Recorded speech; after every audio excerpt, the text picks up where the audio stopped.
Mundial de chips afeta a produção de 4 em cada 10 fábricas de produtos eletrônicos aqui no Brasil.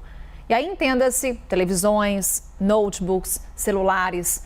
Um levantamento da associação que representa o setor aponta que 12% dos fabricantes de eletrônicos tiveram que parar parte da produção no mês passado pela falta de componentes essenciais. Sobre isso a gente conversa agora então com o especialista em tecnologia, inovação e segurança digital, Arthur Igreja. Arthur, boa noite, bem-vindo. Olá, boa noite. Arthur, vamos começar então explicando, por favor, explica pra gente por que esses chips são tão importantes. Eles não podem ser substituídos por outro equipamento, outro tipo de chip, de repente? Por que eles são essenciais? Eles são essenciais porque nós estamos avançando com o uso da tecnologia. Então, na verdade, se eles forem substituídos, nós daríamos um passo atrás, nós voltaríamos a usar a tecnologia de anos anteriores. Então, nós tivemos aqui um somatório de dois eventos muito importantes. O primeiro deles, essa escassez também do lado da produção. Então, não só as indústrias estão demandando mais, porque as pessoas e empresas começaram a comprar mais notebooks, mais tablets, smartphones para poder trabalhar em casa em virtude da pandemia, e também essas indústrias que tiraram os pedidos e colocaram logo depois. E aí o que aconteceu é que quem conseguiu comprar, comprou, e várias outras indústrias foram para o final da fila. Então, quer dizer, é um problema que ele demora muito para ser resolvido e simplesmente não tem como substituir. Aliás, algumas montadoras têm tentado encontrar uma solução que é tirar alguns opcionais dos carros. Isso, é claro, é coisa que o consumidor não quer. Então vamos trazer para o nosso dia a dia. Arthur, meu boa noite a você. Bem, Arthur, pelo que você nos conta, a demanda por esse componente, ela está em alta, ao mesmo tempo que há a escassez do produto. Lei de mercado, isso significa o quê? O preço vai aumentar para o consumidor?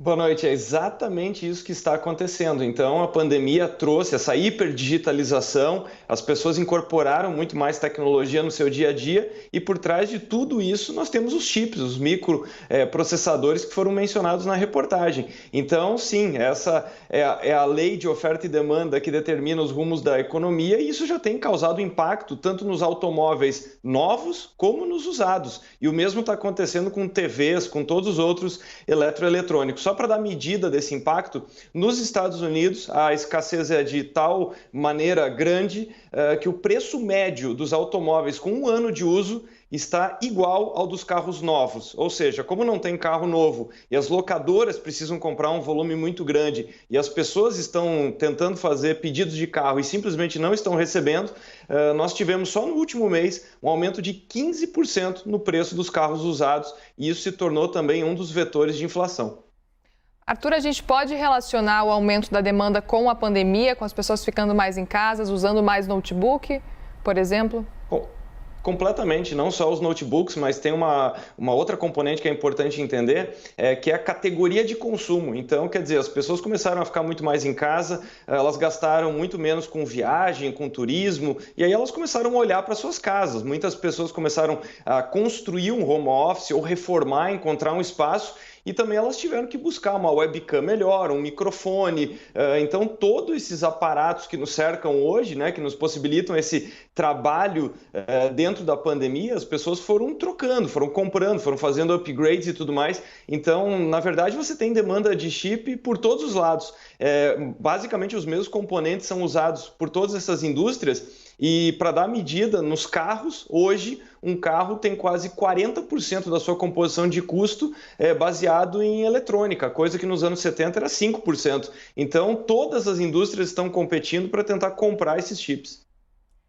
Arthur, acompanhamos, pelo que você nos relata, essa questão da demanda, esse aumento expressivo da demanda, não só individual do consumidor, mas também da indústria. E a tendência é que, de certa forma, essa demanda se estabilize. Só isso seria suficiente para normalizar a oferta de chips, desses componentes eletrônicos?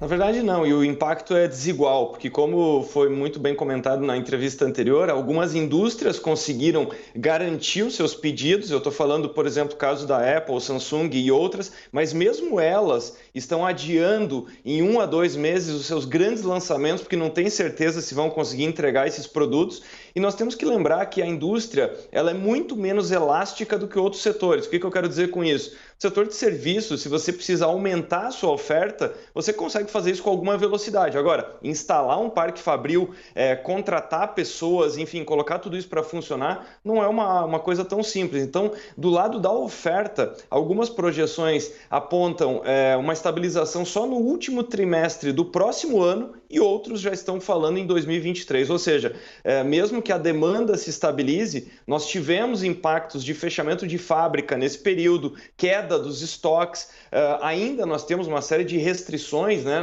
na volta para as indústrias e tudo mais. Então, mesmo que a demanda se estabilize, nós temos também, junto com essa questão, o lado da oferta, que você não consegue expandir rapidamente e a oferta ainda não chegou nos patamares pré-pandemia.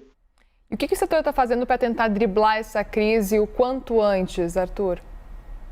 Veja, mais do que os setores, essa discussão está invadindo, inclusive, políticas nacionais. Tem vários países que estão se perguntando por que são tão dependentes de outros países, né? Então, esse é um movimento que está acontecendo no Brasil, nos Estados Unidos, na União Europeia, em todos os lugares.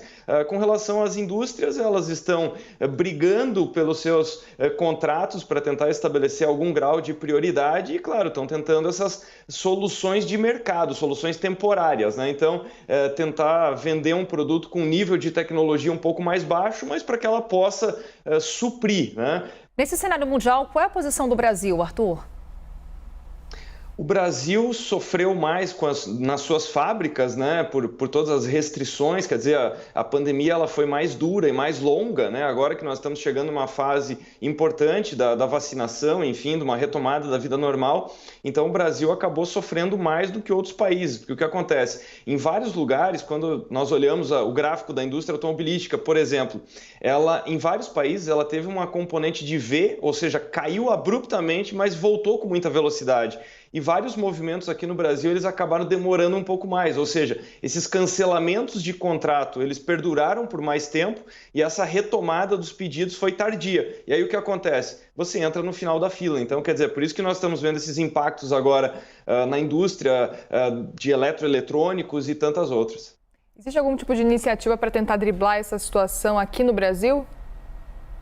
É muito difícil, muito difícil, porque, mais uma vez, nós estamos falando aqui de uma competição de absolutamente todas as indústrias. A tecnologia ela é transversal e está permeando todas as indústrias. E aqui no Brasil nós temos que lembrar que, junto com tudo isso que já foi descrito aqui, nós temos o fator dólar, né? Ou seja, de um lado, os produtos ficam mais caros e aí os consumidores eles podem retardar algumas compras. Então, é muito difícil encontrar uma solução de curto prazo para essa questão. Arthur Igreja, especialista em tecnologia, inovação e segurança digital. Mais uma vez, Arthur, muito obrigada por essa conversa aqui na CNN. Obrigado, boa noite. Obrigada.